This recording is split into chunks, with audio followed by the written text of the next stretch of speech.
Isn't it fun to listen to someone read us a really good story? Or to watch one on TV? Sometimes we even try to think ahead of the storyline and to see if we can figure out how the story's going to end. We feel pretty proud of ourselves, don't we, when we think we did figure it out. Stories are great. A lot of stories are just pretend. They're just for us to enjoy, maybe to teach us a lesson. But there are stories about real things, aren't they? We tell each other stories every day about things that have happened to us, things that happened to our friends, or we read stories in history books or biographies about people who have lived before us. The most important stories about real things are, of course, found in the Bible. This week in Summer Quest, we are going to be talking about the real things that God has told us in the Bible in superhero story style. So I have a question for you. What do you think a good superhero story needs? Probably a hero, right? A bad guy, right? And a fight. I have 7 things in mind, okay? I'm going to act them out for you. I think a good superhero story needs a place. It needs a hero. It needs a bad guy. It needs a problem. It needs a fight. It needs a victory for the hero. And then you just need to settle into life again. Those 7 things: a place, a hero, a bad guy, a problem, a fight, a victory for the hero, and then settling into life again. Now, you probably haven't thought about it much this way, but the Bible tells us, that means me, that means you, that means your parents and your friends and your teachers, us, that all of us are right now living in a superhero story. What? How could that be? Let's go looking for some clues. So if we go back to our list of a superhero story, you remember the first place we need to know is, the first word we need to know is place. Where is this happening? Well, first of all, what does it mean to live in a story? We actually all live in a lot of little stories. These are the different things that we're involved in and that are going on around us all the time. That would be our family life or our school, soccer, ballet, piano lessons, any of those kinds of things. Those are the little stories. But we live in big stories too, because there are things that affect us that come from bigger places. For example, we're going to pretend this is our house, okay? Just a little square here. We all live in a house. And our houses are in a town or a city. And the rules that are made by the town or the city that our house is in affects how we live in our house. And our town is part of a state, the state of Kansas for us. And so the decisions that are made in Topeka, the capital, affect us here in Newton, the way we live. And our state of Kansas is part of the United States of America. And so the decisions that are made in Washington or the things that happen in California, those affect us here in Kansas too, don't they? And the United States is part of the North American continent. So things in Canada, things in Mexico, they will affect us. And our North American continent is part of planet Earth, isn't it? So things that happen in other parts of the globe affect us. Things like COVID or wars. So that's how, even though we live in a small place, in a little house, in a small town maybe, we are still very much affected by things that come from bigger places. So as we figure out what superhero story we are involved in, we have to get some clues as to exactly where is that action happening and who are the characters, who's the hero, who's the bad guy. We're going to go to the Bible for clues, okay? The very first verse of the Bible, that would be Genesis 1:1, says, "In the beginning, God created the heavens and the earth." Oh, earth. We just talked about earth, didn't we? That's the planet where we live. Okay, that's kind of at the end of the verse, though. If I'm looking for clues, I want to start more at the beginning. I just said that. In the beginning, God created the heavens and the earth. I think our first clue for this is going to be God. Wow. God is in our superhero story. I think we need to picture this, okay? Let's use this golden board to help us represent God, all right? Now, you know, the Bible tells us that there are more things about God, more wonderful things about God than we could ever know, much less talk about. But we're going to just take the 3 letters of the word God and concentrate on 3 of his characteristics, okay? G is going to stand for good. God is good. O is going to stand for omnipotent, which means he can do anything and everything. And D is a word that I think is going to surprise you. D is daring. God is daring. That means he's not afraid of anything, and he will do the unexpected. Good, omnipotent, daring. That's exactly who I would want to be the superhero in the superhero story I'm involved in, wouldn't you?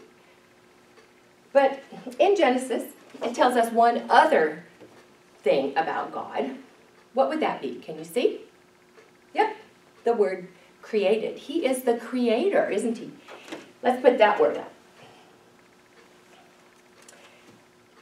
So the verse tells us that God created what? The heavens and the earth. Well, we've just been talking about planet Earth, but that's the third clue. I want to go to the second clue, the heavens. You know, we don't know very much about how or when or who God made before he created us. But the Bible does tell us that God made angels before he made us. Angels, so let's put them in our story, okay? They are the ones that live in the heavens.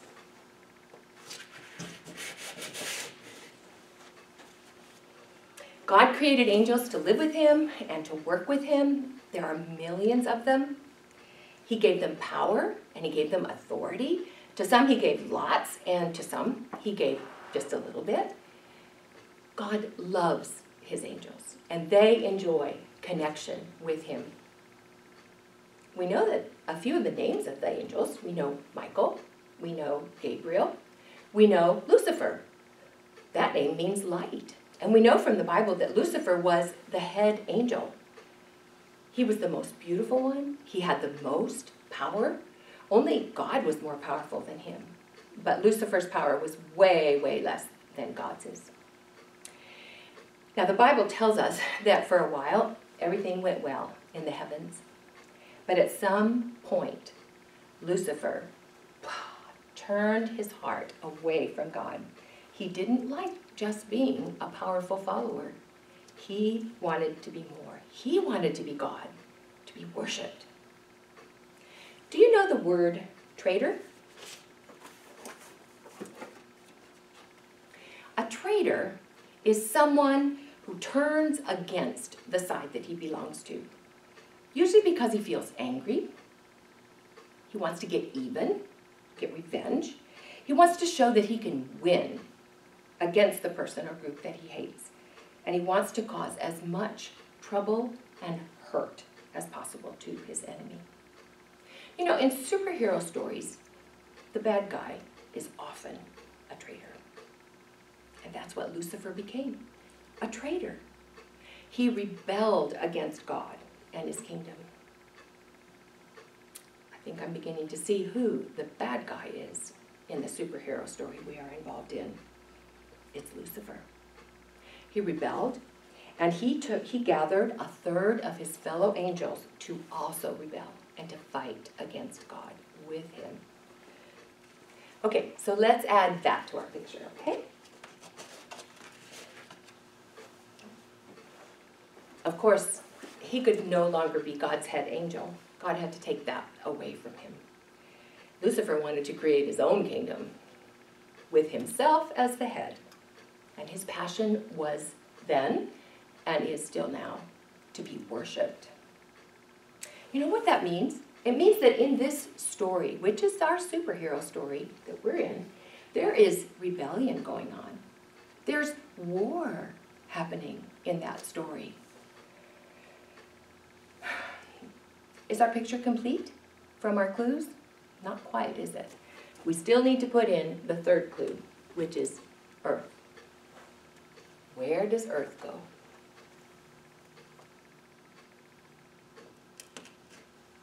Right there. Whoa. If I look at that picture, it tells me two very important and interesting things. The first one is a great truth, and that is that our planet, which is where we live and have everything going on with us and for us, is in God's story. God is the creator of planet Earth. It belongs to him. The second thing we see is a shocking truth. Even before Earth was created, there was fighting going on in this story. And Earth, where we live, is right in the middle of this heavenly war. Whoa, that is serious stuff. Back to our superhero story list. We have those first three things in place now, you know? The place is the heavens and the earth. The hero is God. The bad guy is Lucifer. So what do we need next? Place, hero, bad guy. Oh yeah. The problem. So let's start setting the stage for that. The first three chapters of Genesis, which is the first book of the Bible, right? It tells us that God created the earth. And so that meant he did the light, he did water, he did land, he made plants, he made animals, and then his most important creation, people. God made Adam and Eve. You know, all through the Bible, God teaches us and reminds us that he is the one who made earth and created people. That's such an important thing to remember. Our memory verse for today, and also the song that we're learning, also tells us that, doesn't it? From a different place in the Bible. This is what it says. God is talking, I made the earth and created man on it. It was my hands that stretched out the heavens, and I commanded all their hosts. God is the creator. The Bible tells us that very clearly. But back in Genesis, we learn a little bit more about what God had in mind when he created people. Verse 27 of the first chapter tells us this. So God created man in his own image. In the image of God, he created them. Male and female, he created them. Well, this says a lot. Tells us God made men and God made women. And it also tells us that God made us people with qualities that were like his own, in his own image. There are lots of those wonderful qualities, but we're just going to name 4 of them today. God made us in a way that we could have connection with him and interact with him. That's important. He made us so that we could make important and meaningful choices. He made us in a way that we could build things creatively just like he does. And he made us so that we would love like he loves. Those are amazing things that you and I were created to do. Okay, so back to our superhero story and the problem. If Adam and Eve, and all of us humans who were born after them were that special and that important to God, who is the hero, who do you think that the traitor Lucifer would want to go after, to get revenge and to wreck what God has in mind? You're right, Adam and Eve. I wonder what will give him the opportunity. We'll talk about that.